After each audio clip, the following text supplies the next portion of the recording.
आज की दुनिया सिर्फ जमीन पर नहीं बदल रही, आसमान और स्पेस तक पहुंच चुकी है। आज जियोपॉलिटिक्स का मतलब है स्पेस, डिफेंस और स्ट्रेटजी को समझना, क्योंकि यहीं से भविष्य की दिशा तय होती है। आर के न्यूज अफेयर्स इन मुद्दों को मुश्किल शब्दों में नहीं, सरल भाषा में समझाता है कि क्या हो रहा है, क्यों हो रहा है और भारत के लिए इसका क्या मतलब है। तो आप जुड़े रहिए आर के न्यूज अफेयर्स से। 2022 का वो वक्त जब ग्लोबल पॉलिटिक्स में भारत के खिलाफ नैरेटिव बनाने की कोशिशें जोरों पर थी। उसी दौर में दो मुस्लिम देश ऐसे थे जिन्होंने भारत की आलोचना में कोई कसर नहीं छोड़ी, जबकि हकीकत यह थी कि भारत उस समय दुनिया के सामने एक रिस्पॉन्सिबल फूड सप्लायर की भूमिका निभा रहा था।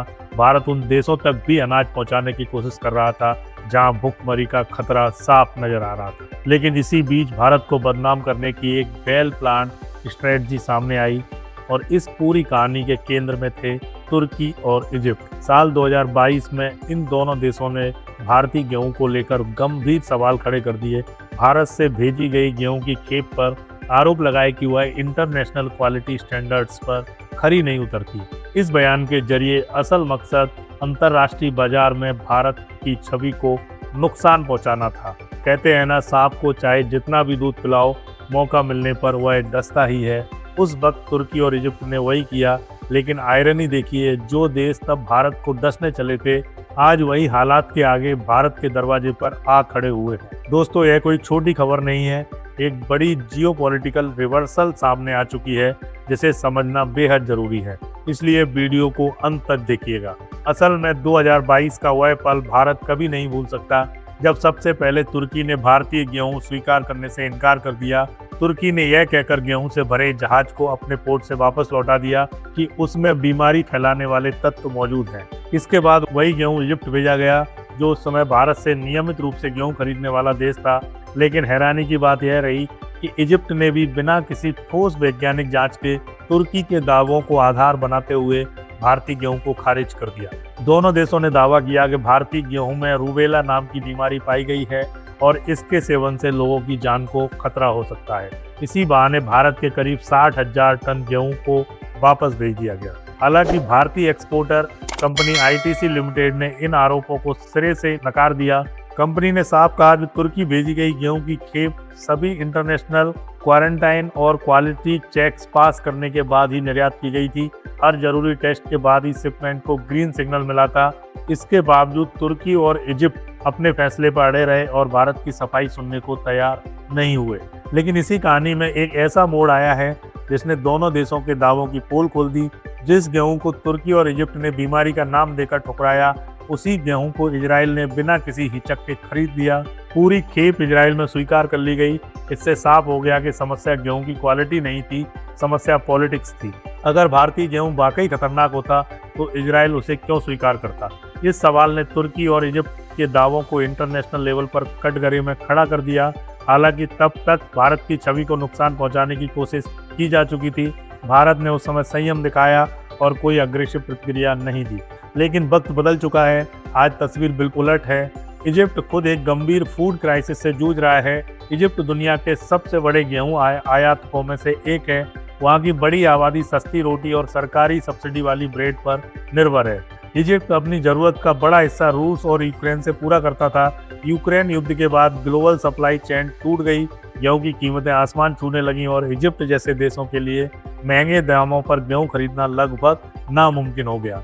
ऊपर से डॉलर की कमी और कमजोर होती करेंसी ने हालात और बिगाड़ दिए। इजिप्ट की इकोनॉमी पहले से ही दबाव में है, ना बड़ा एक्सपोर्ट बेस, ना पर्याप्त कृषि उत्पादन।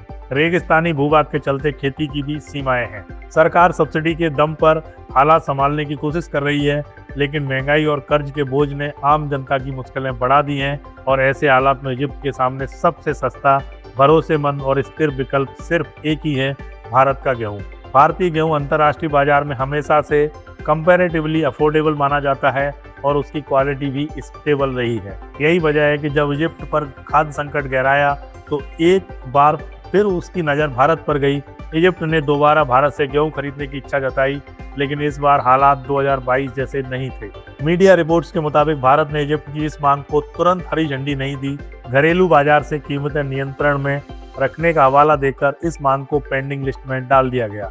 इसका सीधा मतलब था कि भारत अब फैसले भावनाओं या दबाव में नहीं बल्कि नेशनल इंटरेस्ट के आधार पर लेने वाला है। दिलचस्प बात यह है कि हाल ही में भारत ने इजराइल को 400 टन गेहूं की सप्लाई की है। यानी यह साफ है कि भारत के पास गेहूं की उपलब्धता है, लेकिन भारत अब हर देश को बिना शर्त सप्लाई करने के मूड में नहीं है। 2022 में जो अपमान भारत को झेलना पड़ा वह भूला नहीं गया है, इसलिए इजिप्ट की मांग पर इस बार ठहर कर और सोच समझकर विचार किया जा रहा है। अगर इजिप्ट के राजनीतिक रुख को देखें तो तस्वीर और ज़्यादा साफ हो जाती है। पिछले कुछ वर्षों में इजिप्ट ने कई अंतर्राष्ट्रीय मंचों पर भारत के खिलाफ स्टैंड लिया है। खास तौर पर OIC की बैठकों में इजिप्ट का रवैया भारत के पक्ष में नहीं रहा। कई मौकों पर इजिप्ट ने तुर्की और पाकिस्तान के साथ मिलकर भारत पर दबाव बनाने की कोशिश भी की है। हाल ही में OIC की एक बैठक में इजिप्ट ने पाकिस्तान और तुर्की का खुलकर समर्थन किया। यहाँ तक सिंधु जल संधि के मुद्दे पर भी इजिप्ट ने भारत की जगह पाकिस्तान का पक्ष लिया और यह बयान दिया कि भारत को पाकिस्तान को पानी की आपूर्ति फिर से शुरू करनी चाहिए। ऐसे बयानों ने भारत के नीति निर्माताओं को सोचने पर मजबूर कर दिया। यही वजह है कि आज जब इजिप्ट खुद एक गंभीर खाद्य संकट से जूझ रहा है तो भारत कोई जल्दीबाजी नहीं दिखा रहा। रिपोर्ट्स के अनुसार इस समय इजिप्ट सरकार के पास इतने संसाधन नहीं बचे हैं कि वह अमेरिका, फ्रांस, कनाडा या जर्मनी जैसे देशों के महंगे दामों पर गेहूं खरीद सके। डॉलर की भारी कमी ने उसकी खरीद क्षमता को और कमजोर कर दिया है। जानकारों का मानना है कि मौजूदा हालात में अगर कोई देश इजिप्ट की जनता की भूख मिटा सकता है तो वह भारत है। भारत केवल ह्यूमैनिटेरियन एंगल से नहीं बल्कि स्ट्रेटेजिक बैलेंस को ध्यान में रखकर फैसले ले रहा है। 2022 में जिस तरह भारतीय गेहूं को बीमारी बताकर बदनाम किया गया, उस घटना ने भारत को एक अहम सबक सिखाया कि अंतर्राष्ट्रीय राजनीति में मेमोरी भी एक वेपन होती है। तुर्की के मामले में भारत ने उसी समय गेहूं की आपूर्ति बंद कर दी थी। इजिप्ट के मामले में भारत ने धैर्य जरूर दिखाया, लेकिन पूरी तरह भूलने का फैसला नहीं किया। यही कारण है कि आज इजिप्ट की मांग को ठंडे बस्ते में रखा गया है। भारत साफ संकेत दे रहा है कि जो देश मुश्किल समय में भारत के साथ खड़ा नहीं हुआ, उसे हर बार प्राथमिकता नहीं दी जा सकती। यह पूरा मामला भारत की बदलती विदेश नीति को भी दर्शाता है। आज भारत सिर्फ सप्लाई करने वाला देश नहीं रहा, बल्कि टर्म्स डिक्टेट करने वाला नेशन बन चुका है। खाद्य सुरक्षा जैसे संवेदनशील मुद्दों पर भी भारत अपने राष्ट्रीय हित को सबसे ऊपर रख रहा है। संदेश बिल्कुल साफ है, दोस्ती हो या व्यापार, सम्मान जरूरी है। जो देश भारत के सम्मान को ठेस पहुंचाएंगे, उन्हें वक्त आने पर उसके परिणाम भी झेलने होंगे। अगर भारत की गेहूं उत्पादन क्षमता की बात करें तो तस्वीर और भी मजबूत नजर आती है। भारत हर साल औसतन 10 करोड़ टन से ज़्यादा गेहूं का उत्पादन करता है और हाल के वर्षों में यह आंकड़ा 11 करोड़ टन के करीब पहुंच चुका है। इसी मजबूत उत्पादन के आधार पर भारत कई देशों को गेहूं सप्लाई करने की योजना बना रहा है। इस लिस्ट में Bangladesh, Sri Lanka, Nepal, Israel, Indonesia, Philippines और कुछ अफ्रीकी देश शामिल हैं। लेकिन गौर करने वाली बात है कि इस सूची में इजिप्ट का नाम जानबूझकर शामिल नहीं किया गया है। अब सवाल आपसे है कि अगर इजिप्ट बार बार भारत से अपील करता है तो क्या भारत को गेहूं की सप्लाई फिर से शुरू करनी चाहिए या नहीं? अपनी राय नीचे कमेंट में जरूर बताएं। वीडियो को लाइक करें और अपने दोस्तों के साथ शेयर करें। अगर आप खबरों से आगे जाकर रणनीति को समझना चाहते हैं, अगर आप जानना चाहते हैं कि स्पेस, डिफेंस और ग्लोबल पावर भविष्य को कैसे आकार दे रहे हैं, तो RK न्यूज अफेयर्स से जुड़िए। इस वीडियो को लाइक कीजिए, चैनल को सब्सक्राइब कीजिए और बेल नोटिफिकेशन ऑन रखिए, क्योंकि यहाँ शोर नहीं, स्पष्ट सोच मिलती है। आपका एक सपोर्ट हमें वह आजादी देता है जहाँ विश्लेषण डेटा से चलता है, डर से नहीं। RK न्यूज अफेयर मतलब where strategy meets reality. Thank you दोस्तों।